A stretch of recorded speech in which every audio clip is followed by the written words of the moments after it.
जब उसने जन्म लिया तब वो बाकी बच्चों की तरह रोया नहीं, बल्कि उसने शेर की तरह एक जोरदार दहाड़ मारे। उसे स्वयं ब्रह्मा जी से एक वरदान प्राप्त हुआ था, जिससे वो किसी भी युद्ध में जाने से पहले अगर अपनी कुलदेवी निकुंभला के मंदिर में जाकर यज्ञ पूर्ण कर लेगा तो उसे युद्ध में कोई नहीं हरा पाएगा। वो एक ऐसा महारथी था जिसने स्वयं नारायण रूपी श्री राम और लक्ष्मण को अपने नागपाश अस्त्र में बांधकर शत्रु सेना में हाहाकार मचा दिया था। दोस्तों, हम बात कर रहे हैं इंद्र पर जीत पाने वाले इंद्रजीत के। आज के वीडियो में हम आपको इंद्रजीत के बारे में कुछ ऐसी बातें बताएंगे जिनसे आज भी दुनिया अनजान है। दोस्तों, जब दुष्ट रावण ने माता सीता को लंका में रखा था तब प्रभु श्री राम ने अपनी अंगूठी देकर हनुमान जी को लंका भेजा था और कहा था सीता से कहना कि तुम्हारे राम तुम्हें जल्द ही लेने आएंगे। जब हनुमान लंका पहुंचे तो वहां पर उनका सामना रावण की खूंखार और ताकतवर असुर सेना से हुआ। हनुमान ने अपने पराक्रम और वीरता से उन सभी राक्षसों का वध किया।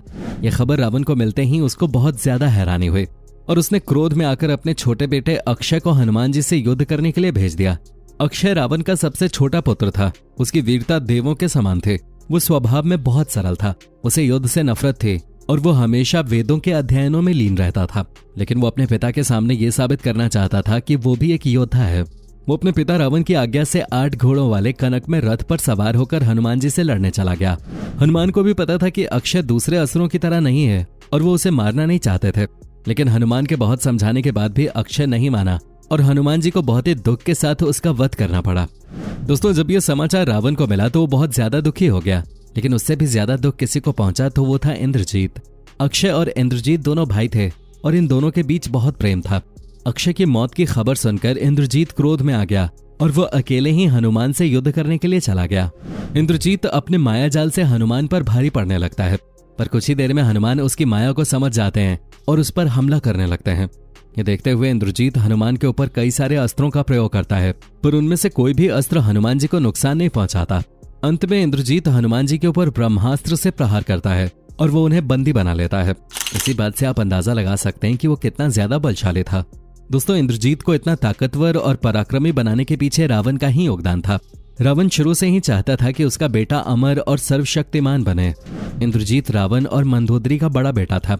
उसके जन्म के दौरान उसका रोना ऐसा लग रहा था कि मानो मेघ की गड़गड़ाहट हो, जिसकी वजह से उसका नाम मेघनाद पड़ा।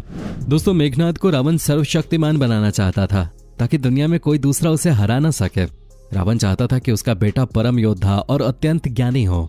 अपने बेटे को अमर बनाने के लिए उसने सभी ग्रहों और नक्षत्रों को ऐसी स्थिति में रहने के लिए आज्ञा दी जिससे उसके पुत्र को उसकी इच्छानुसार जन्म लेने का अवसर मिले। रावण के क्रोध और शक्ति के कारण सभी ग्रह और नक्षत्र उससे डरते थे। मेघनाद के जन्म के समय सभी ग्रह रावण की इच्छानुसार स्थिति में थे। सभी ग्रह इस प्रकार थे कि वो मेघनाद की कुंडली के 11वें स्थान पर आ गए। हालांकि शनिदेव ने रावण के आदेश को नहीं माना और वो मेघनाद की कुंडली के 12वें स्थान पर चले गए। इस पर रावण क्रोधित हो गया और उसने शनिदेव को बंदी बना लिया।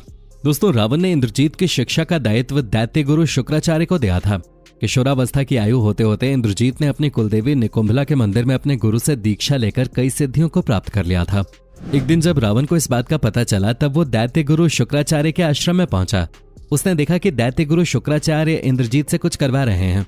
जब रावण ने पूछा कि ये क्या हो रहा है, तब शुक्राचार्य ने बताया कि इंद्रजीत ने मौन व्रत रखा है। जब तक उसे वरदान नहीं मिल जाते तब तक वो मौन धारण किए रहेगा। अंततः इंद्रजीत अपनी कठोर तपस्या में सफल हुआ और भगवान शिव ने उसे दर्शन दिए। भगवान शिव ने उसे कई सारे अस्त्र शस्त्र, शक्तियां और सिद्धियां प्रदान की, परंतु उन्होंने इंद्रजीत को सावधान भी कर दिया कि वो कभी भूल कर भी किसी ऐसे ब्रह्मचारी से न भिड़े जो 12 वर्षों से कठोर ब्रह्मचर्य और तपश्चर्य का पालन कर रहा हो। और इसीलिए भगवान श्री राम ने लक्ष्मण से 12 वर्ष तक कठोर तपस्या करवाई थी। वरदान पाने के बाद इंद्रजीत एक बार फिर से दैत्य गुरु शुक्राचार्य के शरण में गया और उनसे पूछा कि आगे क्या करना चाहिए। तब शुक्राचार्य ने उसे 7 महायज्ञों की दीक्षा दी, जिनमें से एक महायज्ञ करना बहुत कठिन था, लेकिन उसने इन 7 महायज्ञों को पूरा किया। इससे उसे कई अस्त्र शस्त्र प्राप्त हुए थे, जिसमें एक दिव्य रथ था जो उसके मन की गति से किसी भी दिशा में उड़ सकता था। साथ ही उसे एक ऐसा धनुष प्राप्त हुआ था जिसमें बाण कभी समाप्त नहीं होते थे। इसके अलावा उसे इन यज्ञों से जो मुख्य शस्त्र प्राप्त हुए थे वो थे भगवान ब्रह्मा का सर्वोच्च अस्त्र ब्रह्मास्त्र, भगवान विष्णु का सर्वोच्च अस्त्र नारायण अस्त्र और भगवान शिव का सर्वोच्च अस्त्र पशुपति अस्त्र। इन तीनों अस्त्रों को पाने के बाद वो अपने पिता रावण से भी ज्यादा शक्तिशाली हो गया था। और दोस्तों, यही वो कारण है जो कि इंद्रजीत को रामायण का सबसे बड़ा योद्धा बनाते हैं।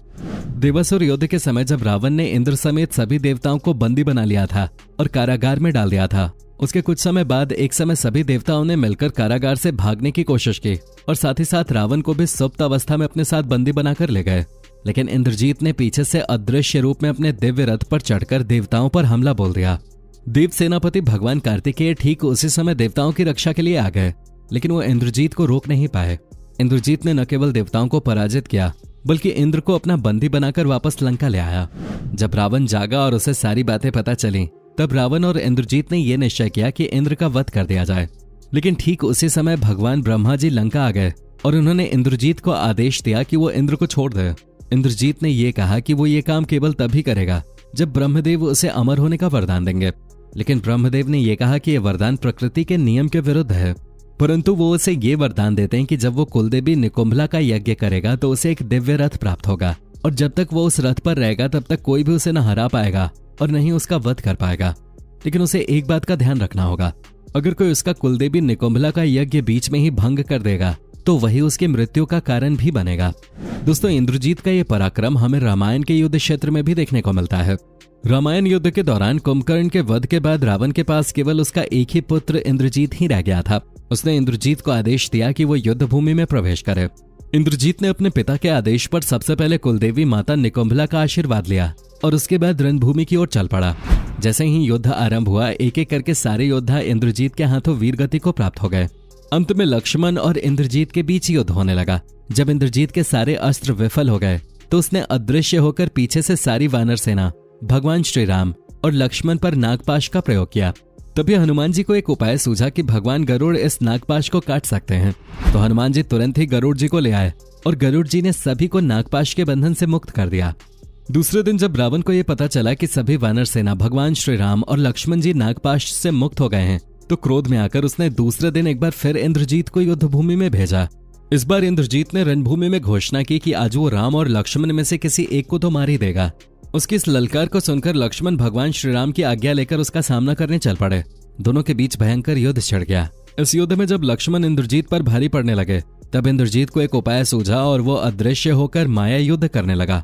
माया युद्ध में भी जब लक्ष्मण इंद्रजीत पर भारी पड़ने लगे तो क्रोध में आकर उसने लक्ष्मण पर पीछे से शक्ति अस्त्र का प्रयोग किया, जिससे लक्ष्मण तुरंत जमीन पर गिर गए।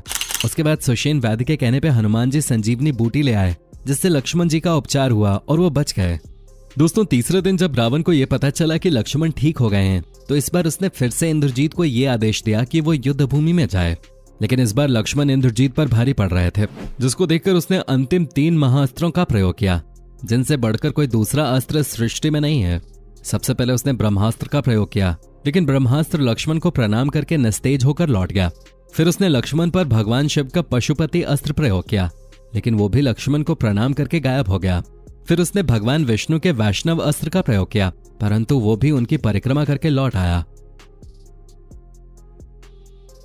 अब इंद्रजीत समझ गया कि लक्ष्मण एक साधारण नर नहीं बल्कि स्वयं भगवान के अवतार हैं, और वो तुरंत ही अपने पिता के पास पहुंचा और उन्हें युद्ध न करने के लिए समझाने लगा। लेकिन रावण तब भी नहीं माना और उसने फिर से इंद्रजीत को युद्ध भूमि में भेज दिया। दोस्तों, इंद्रजीत एक पितृभक्त पुत्र था। उसे पता चल गया था कि राम लक्ष्मण स्वयं भगवान हैं, फिर भी उसने पिता का साथ नहीं छोड़ा। इंद्रजीत की पितृभक्ति को रामायण में प्रभु राम की पितृभक्ति के समान बताया गया है। दोस्तों, जब उसकी मां मंदोदरी ने उसे ये कहा कि मनुष्य मुक्ति की ओर अकेले ही जाता है, तब उसने कहा कि पिता को ठुकराने पर अगर मुझे स्वर्ग मिले तो मैं स्वर्ग को भी ठुकरा दूंगा। इंद्रजीत को पता चल गया कि पराजय तो होनी ही है, लेकिन भगवान के हाथों वीर गति को प्राप्त होना तो सौभाग्य की बात होगी, और ये सोचकर उसने फिर एक बार महासंग्राम आरंभ किया। भगवान श्री राम जी ने लक्ष्मण को पहले ही समझा दिया था कि इंद्रजीत एकल पत्नी व्रत धर्म का कठोर पालन कर रहा है, इसलिए अंत में लक्ष्मण ने भगवान श्री राम जी का नाम लेकर एक ऐसा बाण छोड़ा जिससे इंद्रजीत के हाथ और शीश कट गए और उसका शीश कटकर भगवान श्री राम जी के चरणों में पहुंच गया, और इस तरह अंत हुआ सर्वशक्तिमान इंद्रजीत का। तो दोस्तों, यह है मेघनाद के बारे में वो जानकारी जिसका रामायण में भी ठीक से वर्णन नहीं है। जानकारी अच्छी लगी हो तो वीडियो को लाइक करके अपने दोस्तों के साथ जरूर शेयर करें, और ऐसी ही और वीडियोस के लिए इस चैनल को सब्सक्राइब करके बेल नोटिफिकेशन को जरूर ऑन कर लें। धन्यवाद।